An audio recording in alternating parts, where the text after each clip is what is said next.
हाय, मी आराध्या आणि welcome to the mini vlog. इथे मी वांग्याचं भरीत बनवणार होते. त्याच्यासाठी वांगी कट करून घेतली, बटाटी कट करून घेतली आणि त्यानंतर इथे वाटण रेडी केलं. आणि या वाटणमध्ये थोडंसं मीठ, थोडासा मसाला, त्याच्यानंतर गरम मसाला ॲड केला आणि मग ते मिक्स करून वांग्यामध्ये भरणार होते. आणि प्रत्येकाकडे वांग्याचं भरीत बनवण्याची पद्धत वेगवेगळी आहे, म्हणजे वेगवेगळ्या रेसिपी असतात वांग्याच्या, पण आमच्या घरात असं बनतं, वाटणचं बनतं. आणि त्यानंतर मी इथे फोडणीची तयारी केली.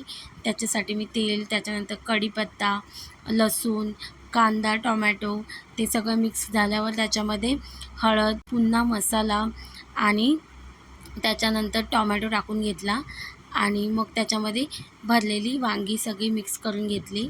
आणि त्यानंतर बघा, समर्थाचं इथे प्रेम ओतू जात होतं. त्याच्यानंतर मी संध्याकाळी समर्थासाठी बनवलं होतं ऑमलेट जेवणामध्ये आणि तिला ऑमलेट प्रचंड आवडतं. ऑमलेट बनवलं आणि समर्थाला भरवायला घेतलं, म्हणजे 7:30च्या आत तिला भूक लागते आणि भरवावंच लागतं 7:30 वाजले की. आणि त्यानंतर मॅडमचा असा डान्स सुरू झाला. जेवून झाल्यावर तिचा असा एक डान्स तरी असतोच, असं नखरे करून दाखवणं. त्यानंतर नेक्स्ट डेला समर्थाला अंघोळ वगैरे घातली. मला आता स्ट्रॉबेरी प्रचंड आवडते, म्हणजे आणल्यापासून ती तेच मागत आहे आणि तेच खात आहे स्ट्रॉबेरी आणि बिलकुल कोणाला देत नाही. आणि खाल्ल्याच्यानंतर आपली प्लेट आपल्या जागेवर नेऊन ठेवणं हे तिचं डेलीचं काम आहे. त्याच्यानंतर मी जेवण बनवायला घेतलं आणि जेवणामध्ये होती समर्थासाठी स्पेशल म्हणजे मेथीची भाजी आणि त्याच्यानंतर तिखट डाळ होती आणि दोडक्याची कापं होती.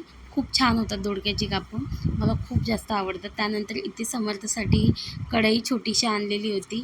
त्यानंतर आमची मेथी बनवून रेडी होती आणि समर्थासाठी बारीक मेथी आणलेली होती आणि तीच मेथी इथे मी फोडणीला देत होती. त्याच्यानंतर मी इथे कापं भाजण्यासाठी थोडंसं तांदळाचं पीठ आणि रवा घेतला आणि ते मिक्स करून त्याच्यामध्ये मीठ, थोडंसं हळद आणि लाल तिखट मिक्स केली आणि ते एकत्र मिक्स करून घेतलं.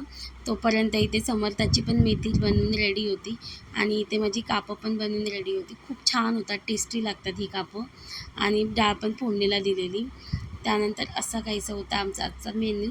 त्यानंतर समर्थासाठी आणलं होतं आज मार्केटमधून कलिंगड, तेच तिला कट करून दिलं.